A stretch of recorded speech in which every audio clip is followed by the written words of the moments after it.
What is a spiritual warrior? Are you a spiritual warrior? Do you know someone that is a spiritual warrior? This is Dr. David Roots TV. I was asked this question, not even asked this question, but I was having this discussion with someone recently, and we had some interesting, differing, views and perspective on this concept of what is a spiritual person, as well as what is a spiritual warrior. So, what is a spiritual warrior? Well, the root of the term spiritual warrior obviously is on the warrior aspect. Okay, so a warrior, what is a warrior? A warrior is one who is either preparing or is in the midst of a battle, okay, or of a war. Hence why you have someone who would consider themselves a warrior. And a warrior now is not someone who just happens to be in that battle or war. It's someone who's now in that battle or that war intentionally. They have recognized that they have a purpose in defending a specific position. That could be physical position, it could be political position or whatever. And now they are specifically engaged in that war or in that battle, or preparing to engage if necessary, if they were called upon in that particular battle. So if you think about people that you might consider warriors, you might look at a samurai warrior. Why were they the samurai? Why were they warriors? Because they were preparing at all times. The whole life was about preparation, if necessary, to defend their clan or their kin or whatever. If you think of the Native American, some of the Native American First Nation peoples of the Americas, we would consider some of them to be warriors. In the Maasai, you have the after you leave childhood or youthhood, you get classed as a warrior class before you move into eldership. And as a warrior, you would have to undergo rites of passage to enter into warriorship. And then after that, you're continuously training to prepare yourself to defend your family, your clan from the elements, whether they be the natural elements like lions or from other neighboring clans who might want to steal your cattle, so on and so on. So a warrior is an intentional engagement of the mind towards the battle. So a spiritual warrior now, if we add on that term, spiritual warrior, a spiritual warrior is someone who sees that battle within the spirit world. Spirit world meaning those aspects of our existence which we cannot measure with our five senses. So that is things that we cannot see, feel, taste, hear, smell, and even in a sense the sixth sense, because the sixth sense is like the bridge between the spirit world and the physical world. Okay? So a spiritual warrior is someone who's preparing or is actively doing battle on the battlefield that is beyond the physical realm. That's what I would see as a spiritual warrior.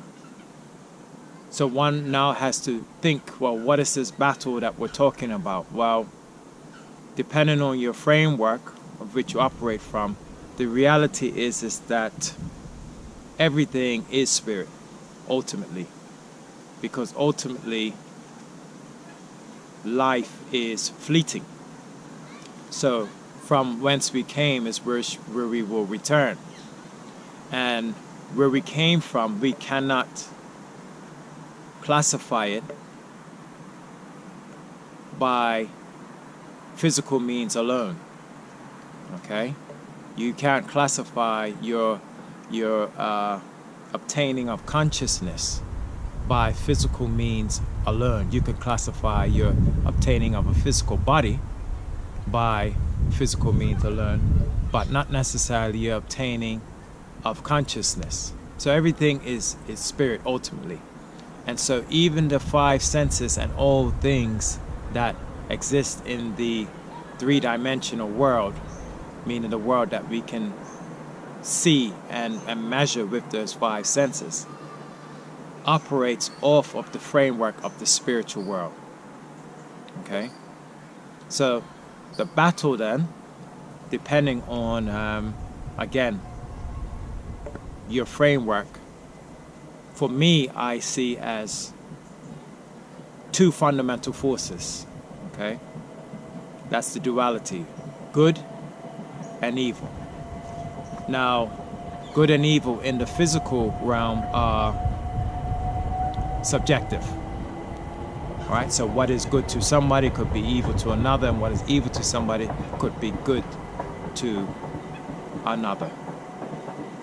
So, as a spiritual warrior, ultimately, you decide what side you are on based off of your connection to the spirit. Okay, how you connect to the spirit. And there's a saying that know your tribe. Okay, you know your tribe. You know your tribe by the common things that you have with other people you just vibe with. All right, and that's a spiritual thing. So this battle ultimately has sides. This good and evil, good versus evil battle, and then there's the in between, which is the neutrals. But the sides are the good versus evil. So what is this battle that we're talking about? This battle that the spiritual warriors are preparing for? Well, it's the only battle, and that is the battle of good versus evil. Okay? Now that can sound a bit cheesy or a bit, juvenile, good versus evil. Aren't we moved across that now, in terms of being now in the 21st century where we have things like morals and ethics and technology and so on and so on, and those epic confrontations that people used to have based on their particular religions or moral standpoints or culture, isn't that a thing of the past? Some might say. Well, I'm not talking about, when I say good versus evil, I'm not talking about the surface things that relate to religion, that relate to even things like moral positions, stuff like abortion, things like that. What I'm talking about is a battle of life over death. Okay, life over death. That's what it's really about. And that in the spiritual world accommodates both the living spirits, the entering of the living spirit into the physical world, and the exiting of the living spirits out of the physical world, aka death. And you have a constant battle to maintain the balance between the living versus the non-living. And there are those of the spirit who want to see that balance imbalanced. And so as a spiritual warrior, you have to pick what side that you are on. Are you on the side of life, or are you on the side of death? And it sounds drastic, but to me, that's the basis of the reality, because that's why you have things like spiritual kinship. You have spiritual kinship amongst diverse peoples around the world who will have different cultures, but they will still find shared vibes and shared energy in their spiritual practices. And then vice versa, you have those people that can link, and the energy will be exactly the opposite. Okay? So, spiritual warriors, while in the physical world, a warrior will prepare for the battle through learning certain disciplines. So how does a spiritual warrior prepare themselves? Well, it's the same way. Okay? Not only do they have physical routines that they might adhere to, okay? Because the physical, remember, the spiritual world underpins the physical world. So even the physical routines, such as maybe practicing a martial arts or practicing things like meditation, yoga, exercise, all of those physical things help to keep the body and the mind, which is physical, at a certain resonance so that it can better link and detect the interface between the physical and the spiritual world. Okay? So a big part of being a spiritual warrior is that physical routine, that physical regimen that one maintains to make sure that to prepare it for that spiritual battle. Okay, and a lot of times you'll see spiritual warriors of the past having one of these disciplines, keeping a discipline, whether they are, monks, whether that be Christian monks, whether that be Buddhist monks, Shaolin monks, or whether they be hermits, whether they be shamans. There's a certain lifestyle in the physical world by which one adheres to in order to hone their interface to the spiritual world, because life is for the living. Okay, so the world of the spirit is not accessible really to the living. Most times it underpins it, but it's not accessible.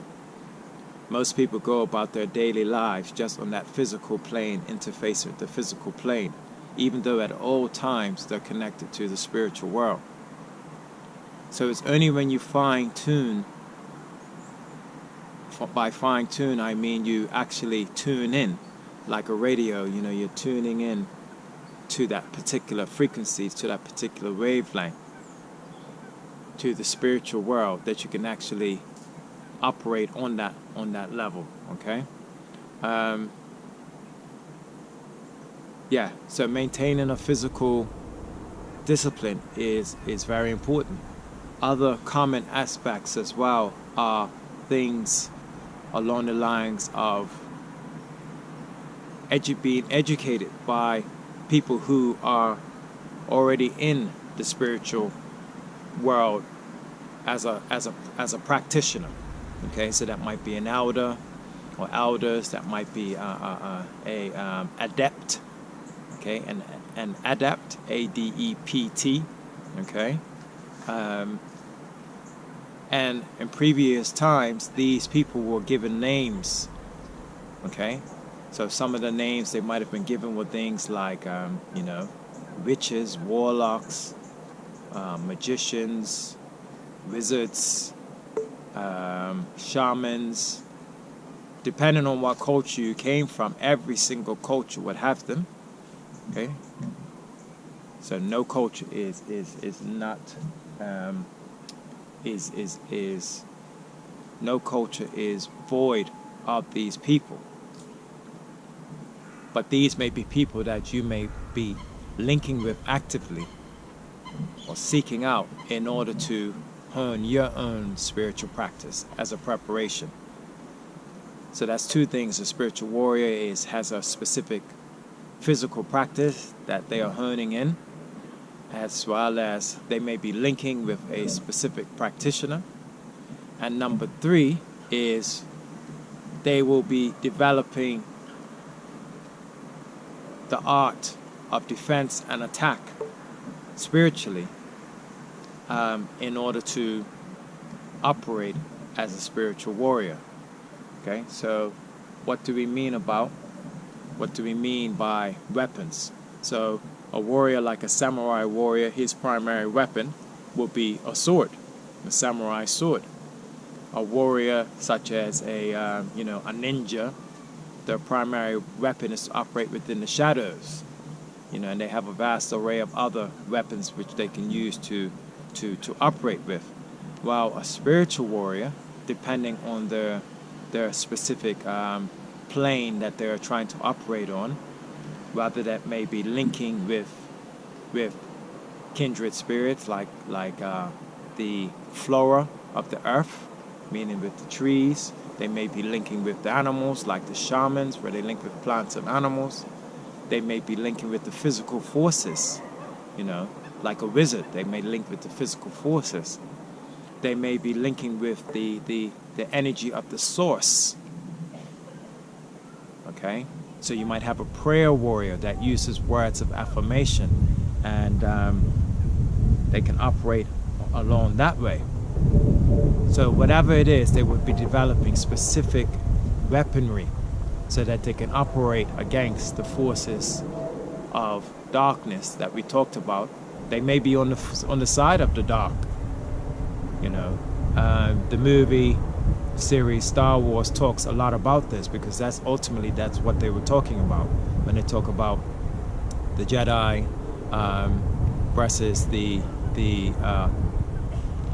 Darth Vader and the trying to remember now, but the Empire, okay, the Sith. That's where they are, the Sith and the Sith Lords. You had this light versus dark, or good versus evil, playing out in existence, and they both had their different weaponry that they operated from. For the Jedi was the light saber, okay, the lightsaber, so using the light. And for the Sith, they also had the lightsaber as well, but both of them had the Force. They operated on using the Force, which was the unseen energy. Okay, that's the spirit, and people would operate in and out of the spirit world when it came to that particular movie. So that movie and most of those things are just facsimiles, copies of other cultures and other cultural traditions. Okay, so whatever it is, a spiritual warrior will develop certain disciplines and certain weaponry that they can use in the spiritual world. Now, all of those things will co-align with their training. And what's the real point?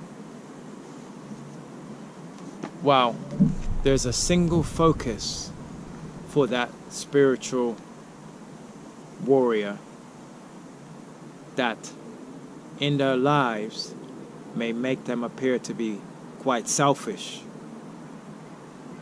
to other people. Because when you're operating as a spiritual warrior, your purpose goes beyond your physical needs and physical manifestations. Your purpose tends to be the constant honing. That's the idea. That's the challenge of the warrior. The warrior path it's a continual honing of your warrior attributes. Okay? And that can rub people the wrong way, because you are so focused on developing your warrior attributes that you may seem neglectful or selfish to other people. So you may be in a constant process of developing. So that might mean you will be, waking up early in order to meditate or to pray. You may be then going out to spend time on your own to continue to hone those things, or to observe within the spirit world, to observe other people in the physical world and how they interact spiritually.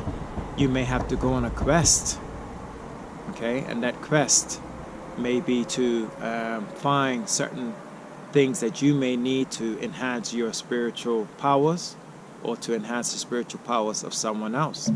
And ultimately, and I'll finish with this, when we talk about this spiritual battle, the ultimate battle spiritually is the one that's occurring within. Okay, so when we talk about this good versus evil, we're not necessarily always talking about some big antagonist outside of us, you know, some big enemy, you know, Adolf Hitler or Darth Vader or something like that. The biggest battle ultimately is the battle that you are having with yourself, because as I said at the beginning of this video, that everything is spirit. As you come, you will go. So ultimately, what is your purpose for being here?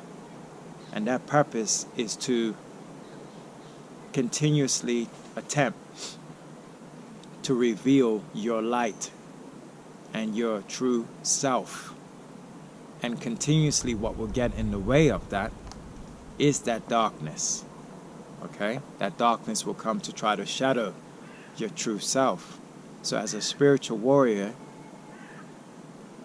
that battle ultimately that you're preparing for is actually the one that lies within. And this is where a lot of people who may be in a partnership with a spiritual warrior may not be able to handle that, because they may want a focus on the external, when really the spiritual warrior knows that until their last breath they'll be fighting that internal battle to uncover the true knowledge of self. I hope you found this video about what is a spiritual warrior interesting. Leave a comment below so I can understand what you feel spiritual warrior is.